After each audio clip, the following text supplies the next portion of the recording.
Assalamualaikum sahabat bonsai setanah air. Jumpa kembali di channel Arah Bonsai, yaitu channel yang membagikan edukasi dan pengalaman tentang perawatan tanaman hias dan tanaman bonsai. Di video kali ini saya akan bagikan edukasi tentang perawatan bahan bonsai beringin kimeng berupa pruning daun dan penyiraman yang sudah dicampur dengan vitamin B1. Bahan bonsai beringin kimeng berikut kondisinya sangat subur dan pemrogramannya sudah masuk ke tahap pengelosan cabang dan ranting atau pemrograman pembesaran cabang dan ranting.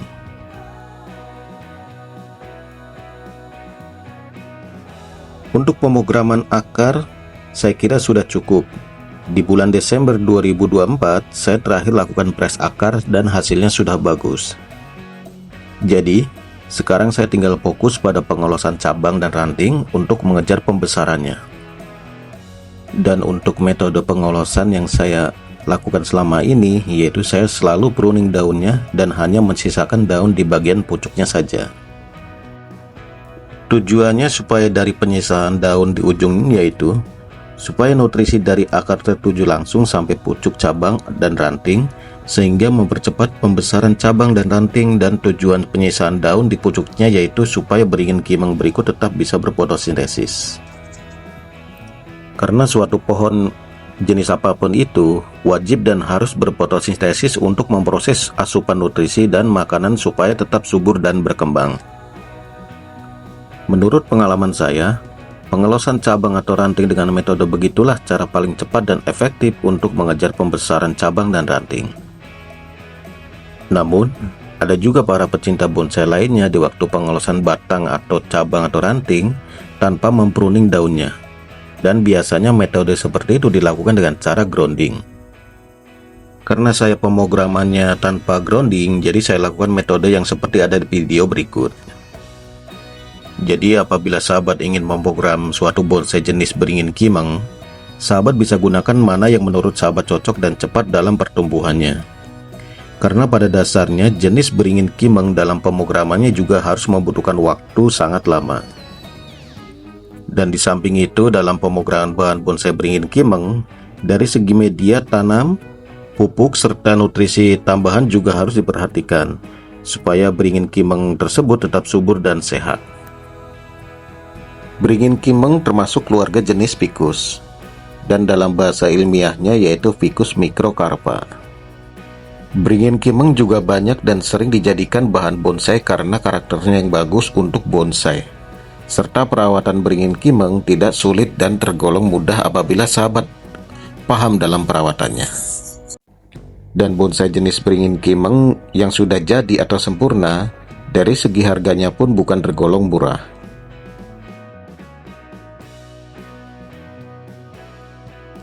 Dan seperti biasa sebelum saya mulai video edukasinya, channel Arah Bonsai masih membutuhkan dukungan dari sahabat-sahabat semua. Jadi jangan lupa like dan subscribe channel Arah Bonsai supaya saya lebih semangat lagi dalam berbagi edukasi tentang dunia tanaman hias dan tanaman bonsai. Saya mulai di edukasi yang pertama, yaitu saya akan pruning daun dan hanya menyisakan di bagian puncuknya saja. Karena bahan bonsai kimeng berikut masih dalam programan tahap pengelosan cabang dan ranting atau program pembesaran cabang atau ranting. Jadi dalam pruning kali ini saya hanya menyisakan daun di pucuknya saja. Dalam metode pengelosan dengan menyisakan daun pucuknya saja selalu saya lakukan pada bonsai yang saya miliki, terutama di jenis bonsai kimeng. Karena tujuannya supaya nutrisi dari akar tidak tersendat pada cabang-cabang sebelum pucuk. Jadi dalam pembesarannya pun sangat cepat dibanding tanpa pruning daun. Namun berbeda dengan metode grounding. Mungkin tanpa di pruning pun dalam pembesaran akan cepat walaupun tanpa metode penyisaan daun di pucuk. Dan dalam pengepresan cabang atau ranting akan saya lakukan setelah pembesaran cabang dan ranting cukup sesuai yang diinginkan. Namun di video edukasi kali ini saya belum bisa lakukan pengepresan cabang atau ranting karena ukuran cabang dan rantingnya tersebut belum waktunya dipres dan belum sesuai ukuran yang saya inginkan. Namun walaupun di video edukasi kali ini saya belum melakukan pengepresan cabang dan ranting, saya akan bagikan tips cara pengepresan cabang dan ranting yang aman supaya tidak mati ranting. Cara atau tips yang aman di waktu pengepresan cabang dan ranting untuk bonsai jenis kimeng ataupun yang lainnya, yaitu saya selalu lakukan cangkok angin sebelum dilakukannya pemotongan atau pengepresan cabang dan ranting. Tujuan dari cangkok angin tersebut supaya tidak terjadinya mati ranting pada cabang atau ranting yang akan dipres, dan supaya menumbuhkan tunas-tunas baru yang diinginkan pada cabang atau ranting yang di bagian sebelum meletak cangkok angin. Kasus mati ranting pada waktu pengepresan akar sangat banyak. Mungkin tidak semua bonsai kimeng yang terjadi hal serupa, tapi alangkah bagusnya untuk mengurangi resiko mati ranting pada cabang atau ranting yang akan dipres. Alangkah bagusnya sahabat lakukan cangkok angin terlebih dahulu. Dan apabila di next video setelah 3 atau 4 minggu untuk pembesaran cabang dan ranting sudah terkejar, saya akan bagikan edukasinya cara press cabang atau ranting dengan metode cangkok angin. Serta saya akan selalu bagikan update perkembangannya. Pruning daun pada bonsai kimeng, saya selalu lakukan setiap 3 minggu sekali atau 1 bulan sekali. Dan berbeda dengan bonsai-bonsai jenis lainnya. Karena pertumbuhan bonsai kimeng mungkin lebih lambat dibandingkan jenis bonsai lainnya. Dan untuk pengawatan atau wiring cabang dan ranting, bulan Desember 2024, saya baru saja melepasnya karena sudah termakan pertumbuhan batang dan cabangnya. Jadi supaya tidak meninggalkan bekas wiring pada cabang dan ranting, saya selalu melepasnya terlebih dahulu dan menunggu 1 bulan setelah bekas kawat atau bekas wiring tertutup kembali. Mungkin sahabat pecinta bonsai lainnya di waktu wiring atau pengawatan walaupun sudah termakan pertumbuhan kambium atau pembesaran cabang dan ranting, masih tetap dibiarkan sampai sesuai ukuran yang diinginkan. Namun berbeda dengan saya ingin mengurangi risiko berubahnya karakter naturalnya tanpa meninggalkan bekas kawat. Jadi, setelah bentuk dan lekukan cabang atau ranting sesuai yang saya inginkan, saya selalu melepas kawat sebelum meninggalkan luka di cabang dan ranting. Dan waktu wiring atau pengawatan diusahakan, sahabat jangan sampai telat untuk melepasnya. Dan usahakan selalu dicek secara rutin. Karena apabila telat dan tanpa dicek, ditakutkan kawat yang telat dilepas tertutup kambium sehingga waktu melepasnya pun akan sulit dan bisa menyebabkan rusaknya karakter, dan lebih parahnya lagi bisa menyebabkan mati ranting ataupun patah ranting. Jadi bagi sahabat pemula di dunia bonsai, usahakan sebelum merawat suatu bonsai jenis apapun itu, pelajari terlebih dahulu serta pahami karakter bonsainya sebelum melakukan perawatan pada jenis bonsai apapun itu. Sahabat bisa belajar dari para senior-senior yang paham tentang bonsai, dan juga sahabat bisa belajar mandiri lewat video-video edukasi yang seperti selalu saya bagikan berikut. Atau apabila dalam video berikut sahabat masih kurang paham atau kurang lengkap, sahabat bisa tanyakan di kolom komentar tentang cara merawat bonsai, dan saya sangat terbuka dan selalu berbagi pada siapapun. Karena suatu ilmu dan pengalaman lebih amanah dan bermanfaat apabila kita saling berbagi. Pruning daun kali ini saya juga lakukan pemotongan cabang-cabang yang berada di pucuk atau cabang atau ranting yang tidak terpakai. Namun bagian cabang atau ranting yang nantinya akan saya pakai, saya biarkan dan hanya pruning daunnya saja dengan menyisakan daun di pucuknya saja. Dan dalam pemrograman tahap cabang atau ranting, dengan pruning daun saja itu tidak cukup. Jadi sahabat juga harus memperhatikan tingkat kesuburannya pada bonsai kimeng tersebut. Jadi sahabat juga harus perhatikan media tanam yang sesuai, pupuk dan nutrisi yang tercukupi, serta asupan cahaya matahari yang cukup. Jadi usahakan untuk peletakan bonsai kimeng tersebut diletakkan di tempat yang full terkena cahaya matahari, karena jenis kimeng sangat bagus dan suka di tempat panas dan terkena sinar matahari seharian. Merawat bonsai jenis kimeng sangat mudah apabila sahabat paham dalam cara perawatannya. Dan jenis beringin kimeng dari segi hama paling suka ditempeli hama jenis kutu putih. Jadi sahabat harus sering-sering pembersihan rutin pada bonsai jenis kimeng supaya terbebas dari hama dan kutu putih. Dan apabila bonsai kimeng yang sahabat miliki terkena hama atau kutu putih, biasanya saya lakukan pembersihan seluruh pohon dengan cara disikat secara rutin. Atau apabila tingkat hamanya banyak, sahabat bisa semprotkan insektisida dari merek apapun itu. Namun saya tidak bisa menyebutkan merek pada video tersebut supaya tidak terjadinya hak klaim produk. Jadi apabila sahabat ingin tahu jenis merek insektisida yang ampuh untuk mengusir serta memberantas hama atau kutu putih pada bonsai jenis apapun itu, sahabat bisa tanyakan di kolom komentar. Dan di musim penghujan seperti sekarang, pada bonsai jenis apapun itu, meskipun sering dilakukannya perawatan, bakal sering terjangkitnya hama, jamur, lumut, dan kutu putih. Terutama di bonsai-bonsai yang rimbun daunnya, sehingga cahaya matahari tidak bisa menembus. Disitulah biasanya letak yang disukai hama jenis apapun itu. Jadi solusi pencegahannya yaitu sahabat harus sering-sering cek kondisi bonsai sahabat dan luangkan waktu untuk pengecekan lebih teliti pada bonsai yang sahabat miliki. Dan alangkah bagusnya sahabat mencegah terjangkitnya hama daripada sahabat mengobati bonsai tersebut dari hama. Dan di waktu sahabat perawatan pruning daun, mungkin itu tahap perawatan yang sangat memakan waktu serta ekstra ketelitian di waktu pemotongannya. Apalagi pruning daun secara full tanpa menyisakan daun sama sekali, dan kondisi bonsainya sangat rimbun. Itu sangat memakan waktu serta ketelitian supaya tidak ada salah potong pada ranting. Jadi merawat suatu bonsai jenis apapun itu harus ekstra kesabaran dan ketelitian. Karena apabila terjadinya salah potong ke ranting saat dilakukannya pruning, untuk mengembalikannya harus ekstra waktu lagi dan harus program ulang supaya membentuk ranting yang sama. Jadi kunci utama dalam merawat atau membentuk suatu bonsai jenis apapun itu, kunci utamanya adalah kesabaran dan ketelitian. Dan pada dasarnya membentuk suatu bonsai jenis apapun itu tidak ada waktu yang instan. Namun dari kesabaran dan ketelitian dalam merawat suatu bonsai akan terbayarkan dengan ilmu pengalaman dalam merawat suatu bonsai serta keberhasilan dalam membentuk suatu bonsai yang dimulai dari bahan sampai menjadi bonsai yang sempurna atau siap untuk dipajang dengan keindahannya.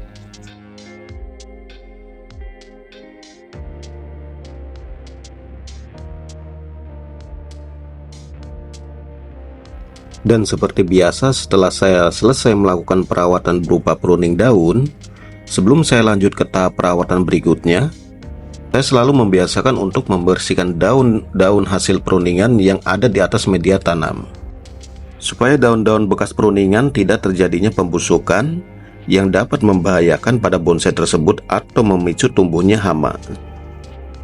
Jadi saya sarankan bagi sahabat-sahabat pemula di dunia bonsai, apabila setelah selesai dilakukannya perawatan berupa pruning daun, alangkah bagusnya sahabat langsung lakukan pembersihan daun bekas pruningan terlebih dahulu sebelum lanjut ke tahap perawatan lainnya.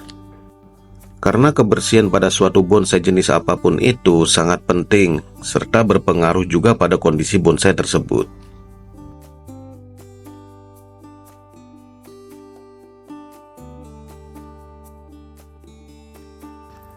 Edukasi perawatan tahap yang kedua, saya lakukan pembersihan batang, cabang, dan ranting dengan metode kering. Maksud dari metode kering yaitu saya melakukan pembersihan batang, cabang, dan ranting dengan cara disikat tanpa dicampur fungisida atau lainnya dalam penyikatannya. Dan untuk pembersihan atau penyikatan dalam metode basah, biasanya saya lakukan apabila tingkat hama, lumut, atau jamur pada bonsai tersebut sangat banyak. Namun bonsai beringin kimeng berikut kondisinya sangat aman apabila dilihat visual mata dan tidak ada hama atau kutu putih yang menempel meskipun di musim penghujan seperti sekarang. Namun untuk mencegah timbulnya hama atau kutu putih, saya lakukan pembersihan atau penyikatan pada batang, cabang, dan ranting bonsai kimeng tersebut. Saya melakukan perawatan bonsai jenis apapun itu selalu saya lakukan pencegahan daripada mengobati. Pembersihan atau penyikatan batang, cabang, atau ranting bonsai kimeng berikut sering saya lakukan dan hampir setiap 3 hari sekali saya lakukan pembersihan di pagi hari sebelum penyiraman pagi. Di samping itu sembari mengecek perkembangan program cabang dan ranting pada bahan bonsai kimeng tersebut. Dan kali ini saya sikat secara merata tanpa terlewat bagian-bagiannya. Karena pembersihan batang, cabang, dan ranting pada bahan bonsai kimeng berikut juga dapat menimbulkan batang terlihat halus dan bersih, sehingga kesan karakter duanya pun terlihat jelas. Dan untuk membuat karakter bonsai pada batang lebih tua, saya biasanya melakukan penyayatan atau melukai pada batang dan cabang supaya batang makin membesar serta terlihat karakter tuanya. Namun kali ini saya tidak melakukannya karena bekas-bekas luka yang saya bikin, kambiumnya belum tertutup sempurna. Penyayatan atau pelukaan pada batang dan cabang jenis bonsai apapun itu sangatlah penting, supaya bonsai terlihat karakter tuanya dan terlihat natural seperti di alamnya. Namun apabila sahabat melakukan penyayatan atau pelukaan pada cabang dan ranting, jangan lupa setelah selesai sahabat harus mengoleskan pada luka sayatnya menggunakan salep kambium, supaya bekas sayat tidak terjadinya pembusukan, serta salep kambium yang bagus juga dapat merangsang atau mempercepat penutupan kambium pada bonsai jenis apapun itu. Dan edukasi yang terakhir atau tahap yang ketiga, setelah selesai perawatan semuanya, di akhir tahap perawatan saya lakukan penyiraman yang sudah dicampur dengan vitamin B1. Karena setelah selesai perawatan, biasanya suatu bonsai rawan mengalami stres dan juga mencegah terjadinya mati ranting. Di setiap selesai perawatan, di akhir perawatan saya selalu menyiram dengan vitamin B1. Entah bonsai tersebut stres atau tidaknya setelah perawatan. Namun saya selalu berjaga-jaga atau mencegah supaya bonsai tersebut tidak stres. Karena vitamin B1 sifatnya kimia, sahabat juga harus atur waktunya dan takaran dosis yang dianjurkan. Jadi sahabat jangan terlalu sering menyiram dengan vitamin B1 apabila bonsai atau tanaman hias sahabat dalam kondisi bagus maupun subur. Dalam pemakaian, sahabat bisa lihat petunjuk aturan pemakaian serta dosis yang dianjurkan pada kemasannya. Dan sahabat bisa dapatkan vitamin B1 ini di toko pupuk terdekat maupun toko-toko online. Vitamin B1 memang berguna bagi bonsai dan tanaman, namun pemakaian yang tidak sesuai serta dosis yang tidak teratur, maka bisa juga membahayakan pada bonsai yang sahabat miliki. Dan sahabat juga harus hati-hati dalam membeli produk vitamin B1, karena banyak di pasaran yang terjual produk vitamin B1 yang palsu atau tidak resmi. Karena apabila sahabat salah dalam membeli produk vitamin B1 yang palsu, ditakutkan pada bonsai yang sahabat miliki bukannya menghilangkan stres, tapi malah menimbulkan permasalahan yang baru pada bonsai yang sahabat miliki. Berikut tampilan bahan bonsai beringin kimeng setelah dilakukannya perawatan mingguan. Dan setelah 3 atau 4 minggu, saya akan update lagi perkembangannya bahan bonsai beringin kimeng tersebut. Dan untuk perawatan hariannya, saya cukup lakukan penyiraman di pagi dan sore hari, meskipun terkena air hujan seharian.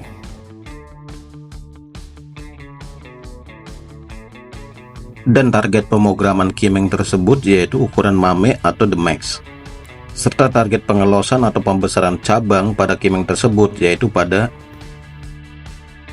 cabang 1, cabang 2,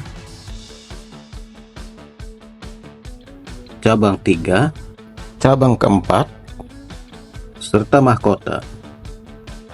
Dan bagian yang terakhir yaitu back. Bagian pada cabang pertama, saya menggunakan metode tempel susu, yaitu dengan cara tempel tambahan pohon untuk digunakan cabang nomor 1. Metode tempel susu pada bonsai beringin kimeng sudah saya bagikan caranya di video sebelumnya. Apabila sahabat belum paham tentang cara tempel susu, sahabat bisa simak video edukasi sebelumnya tentang cara tempel susu pada bonsai beringin kimeng. Dan di video edukasi kali ini, saya tidak menambahkan pupuk serta pengolesan fungisida, karena kondisi pupuk pada bahan bonsai kimeng tersebut masih cukup dan kondisi batangnya pun serta cabang dan ranting masih bersih serta terhindar dari hama maupun kutu putih.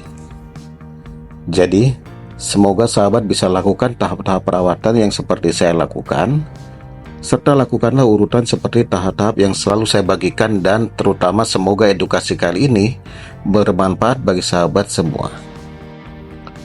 Dan juga semoga bonsai-bonsai sahabat miliki selalu dalam keadaan subur dan terbebas dari hama ataupun kutu putih. Dan poin paling penting untuk bonsai jenis apapun itu, diusahakan peletakannya di tempat yang terkena sinar matahari, supaya bonsai atau tanaman hias dapat berfotosintesis. Dan jenis bonsai beringin kimeng tersebut sangat suka terkena full sinar matahari sekalian. Serta jenis beringin kimeng paling cocok di daerah yang panas, Sahabat juga harus paham apabila sahabat ingin membeli bahan bonsai, jenis bonsai belum tentu semuanya cocok di tiap-tiap daerah. Biasanya bonsai yang dari dataran tinggi belum tentu cocok dan belum tentu bisa beradaptasi di dataran rendah. Jadi sebelum sahabat membeli atau merawat suatu bonsai, sahabat harus tahu daerah cocok untuk bonsai yang beradaptasi di daerah yang sahabat miliki.